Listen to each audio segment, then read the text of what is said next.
여러분 안녕하세요. 여러분과 같이 한자 능력 검정 시험 6급을 준비할 유진영입니다. 여러분 이전에 배웠던 7급이랑 8급 공부하는 내용과 우리 6급은 조금 다른 점이 있는데요.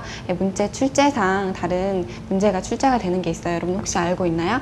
뭐냐 하면 동음, 이의어랑 동의어라는 게 각각 두 문제씩 더 출제가 됩니다. 여러분 동의어는 뭔가요? 동의어는 뜻이 같은 글자를 말하는 거고요. 동음, 이의어는 동음 해서 음은 같지만 이의어 뜻이 다른 한자를 말하는 거예요. 각각 두 문제씩 밖에 출제가 되지는 않지만 여러분 앞쪽에 있는 쓰기 문제라든지 뭐 도금 문제, 훈음 문제보다 출제 문헌수가 적다고 해서 우리 소홀히 할 수는 없겠죠. 선생님과 같이 한자 하나하나 보면서 이 한자와 같은 뜻은 한자는 무엇일까, 또 혹은 뭐 이 한자어와 같이 읽는 건 똑같지만 뜻은 다른 글자는 무엇인가 함께 알아볼 텐데요. 그것도 같이 유의하면서 수업 들으면 되겠습니다. 그러면 7, 8급 문제를 푸는 것과 같이 6급도 쉽게 풀 수 있을 거예요. 여러분 6급 그러면 수업을 하기에 앞서서 우리 진행 방식을 잠깐 조금 설명하고 넘어갈게요. 6급은 우선 한자를 주제별로 분류해서 주제별에 맞게, 그 주제에 맞게 한자를 나올 거고요. 그 한자를 활용한 한자어를 배울 겁니다. 그럼 한자어의 경우는 6급 내에서 나오는 한자를 인용하기도 할 거고요. 또 혹은 7, 8급에서 미리 선수 학습한 한자들을 같이 결합한 한자어를 공부할 수 있을 거예요. 또 거기에 그거와 더불어서 우리 사자성어, 사자성어는 네 글자로 이루어진 성어를 말해요. 이루어진 말. 사자성어도 관련된 게 있다면 같이 우리 살펴볼 겁니다. 동음이의어나 뭐 혹은 뭐 반의어, 유의어, 혹은 동의어, 그리고 사자성어는 우리 뒤에서도 다시 한번 언급할 테니까요. 여러분 미리 한번 배워본다 생각을 하고서 같이 보면 되겠습니다.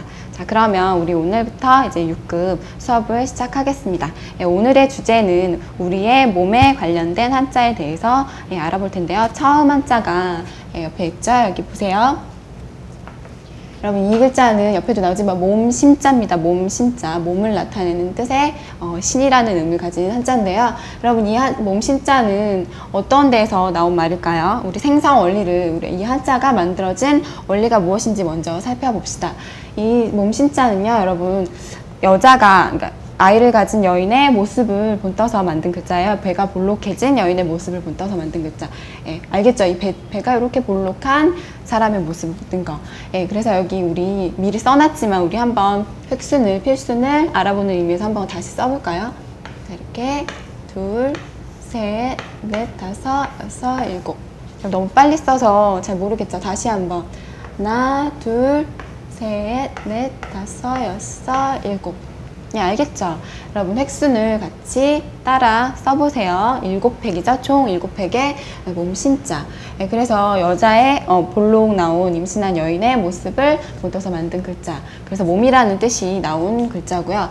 여러분 이 신자를 활용한 한자어를 몇 개 살펴보겠습니다. 선생님이 미리 써놨는데요. 첫 번째는 이렇게 읽어볼까요? 그건 상이죠. 여러분 미리 다 알고 있을 거예요. 신상 하면 여기서 윗상자는 같이 신자랑 함께 한자어가 결합이 돼서 개인에 관한 일을 뜻하는 한자어가 만들어졌어요. 여러분 신상명세서 이런 말 들어봤나요? 혹시 신상, 그러니까 개인에 관한 일을 적은 글을 말하겠죠. 신상명세서. 그렇죠. 또 두 번째 이는 분이라고 있죠. 분. 이 분자는 조금 나중에 다시 한번 배워볼 텐데요. 이 분자 신분하면 그럼 어때요? 개인의 사회적 지위를 뜻하는 한자어가 되겠죠. 신분하면. 나눌 분자인데 나중에 다시 한번 나올 테니까 걱정하지 마시고요. 읽을 수 있도록 익혀두시면 됩니다. 신분. 그 다음에 세 번째는 이건 뭘까요? 장자. 길장자죠. 길장자. 사람의 수염이 난 그 모양을 본떠서 만든 글자예요. 길장자. 여기서 신장하면 뭔가요? 신자랑 같이 장자가 펴져서 사람의 키를 말하는 거죠. 신장하면. 신장. 신장이 몇 센치냐라고 센치의 단위를 이용해서 우리 길이 사람의 키를 나타내는 단위를 나타낼 때 쓰는 말이잖아요. 신장. 그쵸? 사람의 키. 그래서 몸 신자를 인용한 한자어를 같이 살펴보았습니다. 여러분 그리고 몸자랑 같이 몸이라는 뜻이랑 함께 신자가 같이 결합해서 쓰는 가장 일반적인 말이 뭐가 있죠? 신체라는 말이 있죠. 신체 할 때 그 체자 옆으로 보면 몸이라는 뜻을 가진 채자가 있어요. 여러분 근데 이 몸 신자보다 몸 채자가 너무 복잡하죠. 우리 같이 한번 볼까요? 얘는 지금 옆에 있는 거 혹시 이게 어떤 글자인지 알고 있나요? 이거? 이게 뼈 골자죠? 뼈 골자. 여러분 이거 획수 주의해서 볼까요?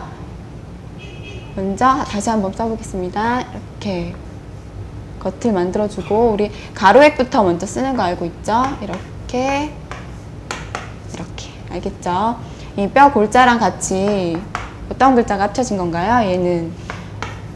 얘도 가로획 먼저 이렇게 얘는 두터울 풍자예요. 두터울. 자, 이렇게 뼈 골자랑 두터울 풍자가 함께 결합돼서 만들어진 건데요. 의미가 뭐겠어요, 여러분? 뼈에 살이 두텁게 붙어 있는 것을 뜻하는 거예요. 이게 글자를 보면 뼈에 살이 두텁게 붙어 있는 거. 그게 뭔가요? 뼈에 살이 두텁게 붙어 있는 거. 우리의 몸을 말하는 거겠죠? 뼈에 살이 두텁게 붙어 있는 거. 그래서 몸이라는 뜻의 한자어가 만들어진 겁니다. 여러분 복잡하니까 한자 다시 한번 써볼까요? 아래다가 뼈 골자를 먼저 쓰고 그 다음에 두터울 풍자 겉을 만들어주고 가로획부터 그 다음에 세로획 넣고 이렇게. 알겠죠? 순서는 뼈 골자. 네, 그러면 이제 몸 채자를 활용한 한자어를 살펴볼까요? 위를 써놨는데요. 얘는 이제 잠깐 지울게요. 아래 보면 얘는 사람 인자죠? 여러분 다 알고 있을 거예요. 얘는 인체. 인체는 뭐예요? 사람의 몸을 뜻하는 거죠? 사람의 몸. 자, 인체. 여러분 대학로에 얼마 전까지 인체 신비 이러한 전시회 같은 걸 했었죠. 그때도 사람의 몸에 관련된 그 전시를 했던 거죠. 인체. 거기에 썼은 말 인체. 또 얘는 얘는 7급에서 배운 무거울 중자죠. 체중하면 뭔가요?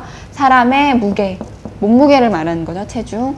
그리고 또 얘는 얘는 아직 안 배운 내용이지만 형자, 모양 형자예요. 모양형. 체형하면 뭐겠어요? 사람의 모습, 모양. 체형을 뜻하는 거죠. 모습, 모양. 체형하면 사람의 모습을 뜻하는 거죠. 예. 그래서 여기까지 몸을 관련된 몸이라는 뜻을 가진 한자를 배워봤어요. 2개. 몸 신자, 몸 채자. 여러분 신체발부 수지부모라는 말 혹시 들어봤나요? 신체발부 수지부모. 예, 여러분 뜻은 잘 모르겠지만 그래도 어쨌든 들어본 적 있죠? 신체발부 수지부모 할 때도 신체가 바로 여기서 쓰인 몸자랑 몸친자랑 몸채자를 쓰였어요. 신체발부 수지부모. 이게 무슨 뜻일까요? 신체발부 수지부모. 신체는 여기에서 뜻한 몸자고요. 발부는 발은 털업, 몸에 있는 머리털을 말하는 거고 부는 피부를 뜻해요. 그래서 신체발부하면 몸 전체, 사람의 몸을 말하는 것이고요. 수지부모는 부모에게 받았다라는 뜻이에요. 그래서 우리 여기저기에서 인용되는 말인데 그 뜻을 잘 몰랐겠죠.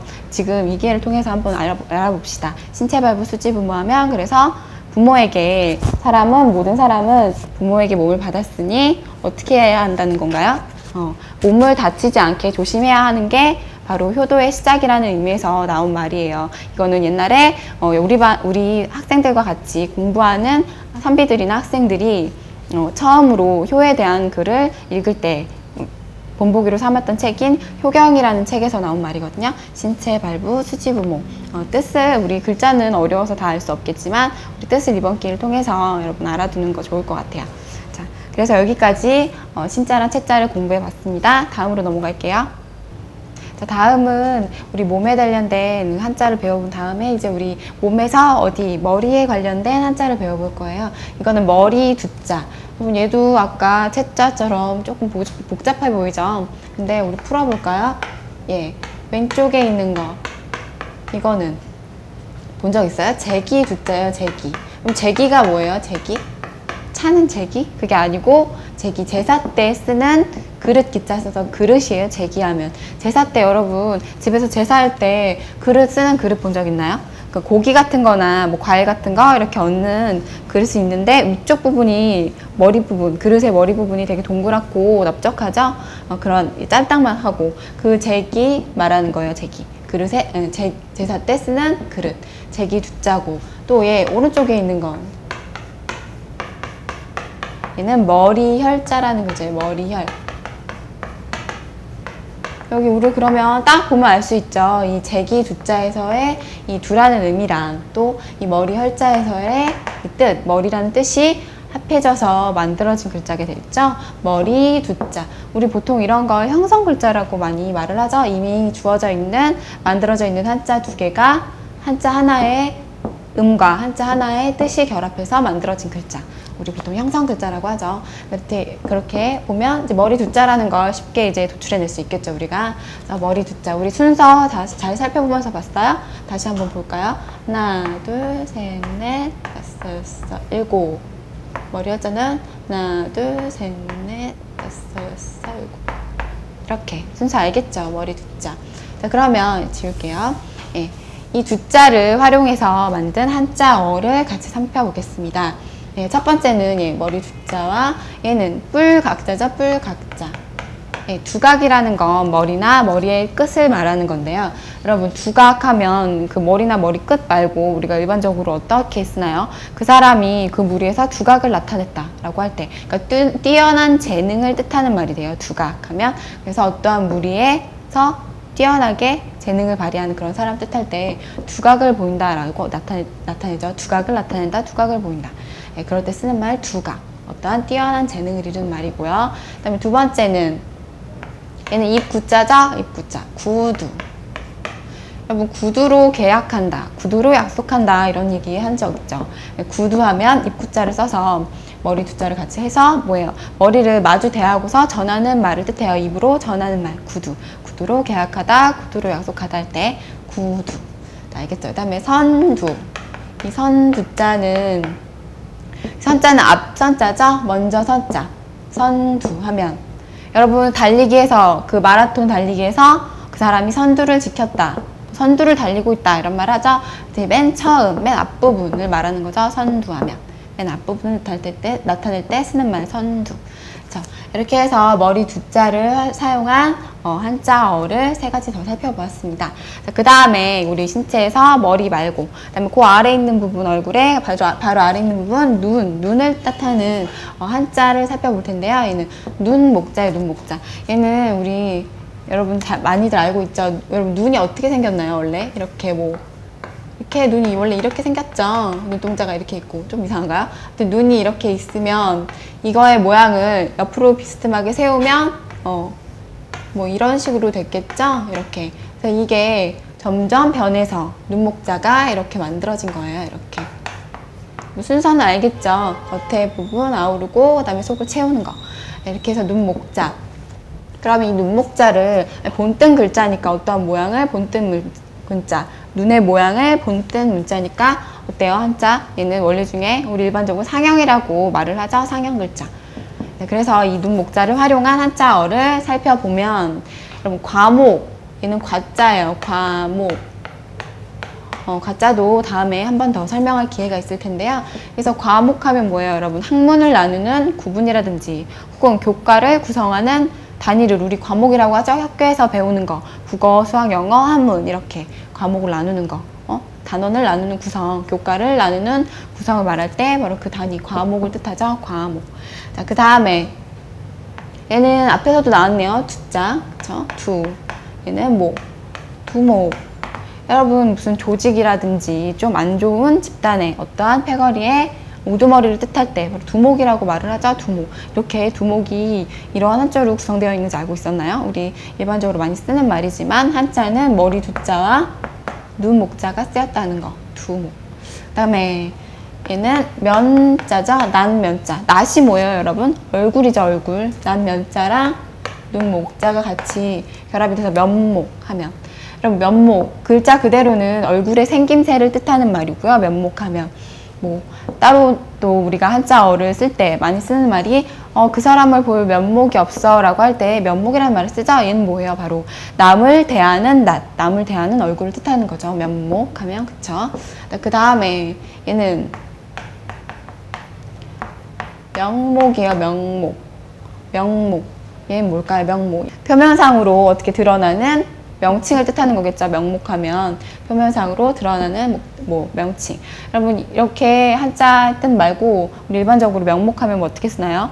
그 일을 하는 면목상의 이유는 뭐 이런 식으로 말을 하죠. 그래서 얘는 구실이나 이유를 뜻하는 말로 일반적으로 쓰여요. 명목하면 구실이나 이유, 명목. 다음에 얘는 목전이죠. 얘 전자는 앞전자. 해서 뭐겠어요? 목전하면 눈앞 바로 앞을 뜻하는 거죠. 당장. 목전에 일이 닥쳤다 할 때 당장 혹은 글자 그대로 하면 눈앞이라는 뜻이 되겠죠. 목전. 자, 이렇게 해서 한자를 같이 한자, 눈목자가 활용한 한자어를 같이 또 살펴봤습니다. 그럼 다음은 우리 머리랑 눈 다음에 이제 이 신체 상에 있는 한자들 말고요. 이 몸에 관련된 몸이 어떠한 모습을 취했을 때 그 뜻을 반영해서 만든 한자를 하나 더 공부해 볼 텐데요. 여기 보면 사괴교자라고 나오죠. 글자 쓰는 건 이렇게. 그럼 파임이랑 삐침의 순서는 알고 있죠. 파임이랑 삐침. 먼저 왼쪽 먼저, 오른쪽에서 왼쪽으로 먼저, 그 다음에 이렇게 순서는 이렇게 되는 거고요. 사귀다의 뜻을 나타낸 교자인데 여러분 이게 몸이랑 무슨 관련이 있을까요? 이 모양을 좀 살펴볼래요? 이거는 바로 사람이 서서 다리를 이렇게 꼬고 있는 사람을 복떠서 만든 글자예요. 그래서 다리를 교차했다 라는 뜻과 바로 교차하다, 사귀다 라는 뜻이 나오게 된 거예요. 사귀다, 교차하다, 사귀다, 서로 이렇게 사귀다, 관계를 맺고서 사귀다 이런 뜻이 되겠죠. 사귀다. 그래서 이거는 사람이 다리를 꼬고 있는 모양을 본뜬 글자라는 거. 그래서 상형 글자가 되겠죠. 얘도 또한 눈목자랑 같이 사귀다의 뜻을 가진 이 교자를 활용해서 만든 한자어를 몇 개 살펴보겠습니다. 아래 보면 이 감자는 우리 아직 안 배웠지만 먼저 읽을 수만 있으면 돼요. 우리 여러분 보고서 이게 교자를 먼저 확인한다는 의미에서 이제 어떠한 말에 활용이 많이 들어갔는지 어떠한 말에 활용이 됐는지를 알기 위해서 우리 아직 배우지 않은 글자를 나오게 된 거니까요. 우선 미리 본다 생각하고 보세요. 부담 갖지 마시고. 네. 교감하면 뭐예요? 서로 접촉해서 느끼는 걸 말하는 거겠죠. 교감신경. 아직 말이 좀 어려운 말이지만 교감신경이라는 말도 있고 또 뭐 자연과 하나가 돼서 교감을 했다 이런 말도 있죠. 그러니까 접촉해서 어떠한가 맞닿아서 느끼다. 이 감자는 느낄 감자예요. 느끼다. 요 아래 이 마음심자는 여러분 알고 있겠죠. 마음심자는 그러니까 마음으로 느끼는 거라는 뜻이겠죠. 교감하면. 그다음에 이 신자는 이제 여러 군데 많이 나오니까 아직 안 배웠어도 알 수 있을 텐데 신자는 믿을 신자죠. 여기서는 신호라는 뜻이에요. 신호, 교신하면. 그럼 신호가 사귀었다, 교차했다 이게 무슨 뜻일까요? 교신하면. 여러분 컴퓨터 통신이라든지 이런 거 할 때 정보를 우리 서로 주고받죠. 그럴 때 교신한다. 혹은 또 뭐 여러분 문자를 주고받는 것도 또한 마찬가지겠고 신호로 어떤 기호나 문자 같은 걸로 주고받는 거 또는 우리 흔히 볼 수 있는 거 경찰 아저씨들이나 군인 아저씨들이 어떤 거 무전기 같은 걸로 서로 멀리 있는 사람이랑 교신하자 통신을 주고받는다의 뜻이 되는 거예요. 교신 그때 나온 말이고 또 얘는 나라 국자 알고 있죠? 국교 하면 나라 간의 교제, 나라 간의 사귐을 뜻하죠. 국교. 우리 외교적인 문제에서 뉴스에서 나올 때 어느 나라와 A라는 나라와 B라는 나라가 국교를 맺었다라는 말을 하죠. 나라 간의 교제라는 걸 정책적으로 맺었을 때 약속을 할 때 쓰는 말이죠. 국교. 그다음에 얘는 사교예요. 사교. 사교적이다라는 말을 하죠. 이것은 사회적인 사귐, 사회적인 교제를 말하는 건데요. 이 사자 우리 회사라든지 라는 뜻에서 회사라는 단어에서도 이 사자를 쓰이는데 바로 모일 사자예요. 모일 사자. 그래서 사회적으로 사귀는 거를 뜻해요. 사교하면. 알 수 있겠죠. 사교. 그다음에 여러분 교자를 써서 마지막으로 이 두 글자씩 결합된 글자들 말고 우리가 많이 쓰는 거 교통신호라는 한자 성어가 있죠. 네 글자지만 사자성어, 네 글자로 만들어진 성어. 교통신호는 뭔가요? 우리 호자가 여러분 어려워서 선생님 쓰지 않는데 그냥 한자로 한글로만 쓰면 교통신호. 신호가 뭐예요? 어떠한 문자나 기호로 상대방에게 어떠한 의사를 전달하기 위해서 나타내는 거죠. 어떠한 기호나 불 이런 걸로. 교통신호하면 뭐겠어요? 여러분 건널목이나 횡단보도 혹은 교차로에서 사람이나 차가 안전하게 질서 있게 오갈 수 있게 하는 그 그걸 나타내주기 위한 신호죠. 상대에게 차가 가는 신호다 혹은 뭐 사람이 가는 신호다를 알려줄 때 쓰는 말, 교통 신호할 때 교자도 이 교자, 사길 교자를 쓴다는 거 같이 알아두시면 되겠고요. 여러분 이제 한자 하나하나씩 우리 다시 한번 살펴보고 수업을 마무리합시다. 자, 그러면 우리 오늘 배운 5개의 한자를 다시 한번 읽어볼 텐데요. 우리 의미랑 뜻을 여러분 주의 깊게 살피면서 우리 2번씩 반복해서 읽을 테니까요. 따라 읽어보세요. 자, 처음에 나온 거 몸신, 따라 읽으세요. 몸신.